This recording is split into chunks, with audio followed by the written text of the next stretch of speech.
On a déjà mis en place des actions parce que on est parfaitement conscient de la situation et de la situation de souffrance d'un certain nombre de praticiens. Donc non, on a commencé à répondre. On a répondu en mettant en place une commission de vie, conditions de vie au travail. On a mis en place des groupes de travail, mais il faut qu'on accentue notre action. On s'en rend compte. Là, effectivement, diriger un hôpital dans ces conditions-là, c'est plus possible. Donc, il faut qu'on modifie la gouvernance et il faut qu'on ait des mesures fortes dès le début de l'année 2018. Par exemple Par exemple, comment... donc, moi, je pense qu'il faut qu'on ait beaucoup plus d'expression de l'ensemble, parce qu'il n'y a pas que les médecins, hein, pour voir comment les informations passent mal. Dans ces très très grandes maisons, il est extrêmement difficile de communiquer parce que les relais que nous avons sont parfois défaillants. Et donc les messages qu'on passe sont souvent travestis.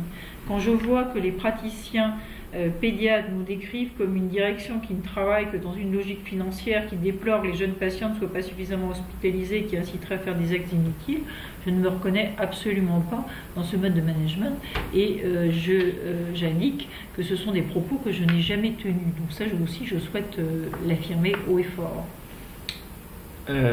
Et ça ne peut pas être uniquement un problème de communication. Il y a un problème peut-être de... Est-ce qu'il y a un problème de moyens? Est-ce qu'il y a un problème de management au sein même des services et pas au niveau de la direction? Alors, parlons des moyens. Effectivement, nous sommes dans des budgets extrêmement contraints avec des tarifs qui baissent pour la 4e année en 2017. Donc effectivement, et ça a été dénoncé au niveau national, les moyens diminuent.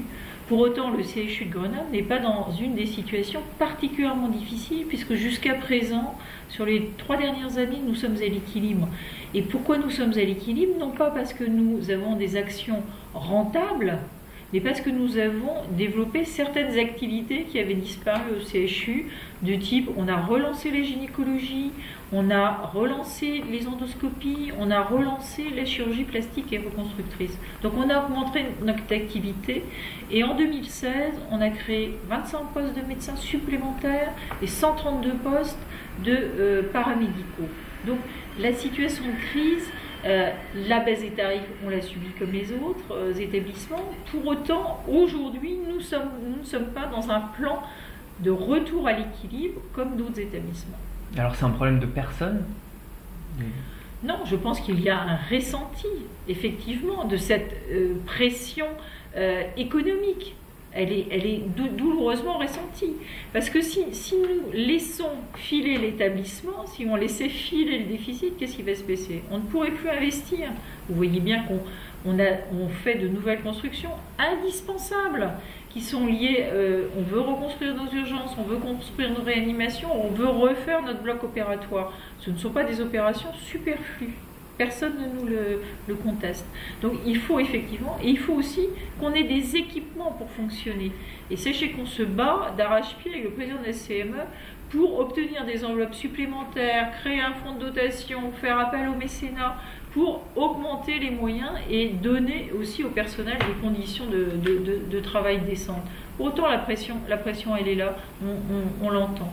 Et effectivement, je pense qu'il faut qu'on revoie les modes de fonctionnement entre les services, les pôles, la direction. Il faut que les messages passent beaucoup mieux. Aujourd'hui, ils ne sont pas entendus et ils sont terriblement déformés. Une dernière question, là, vous l'avez résumé, la situation est compliquée. On a évoqué très particulièrement le cas de cet hôpital à l'Assemblée nationale. Oui. Est-ce que vous êtes sentie désavouée, vous, en tant que directrice de l'hôpital? Alors non, je ne me sens pas désavouée et je n'ai pas été désavouée. Je vous avouerai que j'ai pris quelques assurances auprès du cabinet avant de m'exprimer. Donc non, je ne suis pas du cabinet de la ministre. Du cabinet de la ministre, donc je ne me sens pas désavouée. Pour autant, la situation m'interroge et sachez que je serai très active pour essayer de remédier aux difficultés du moment. Donc vous êtes toujours et complètement en mesure de rester à la tête de cet hôpital? je suis totalement en capacité de rester à la tête de l'hôpital.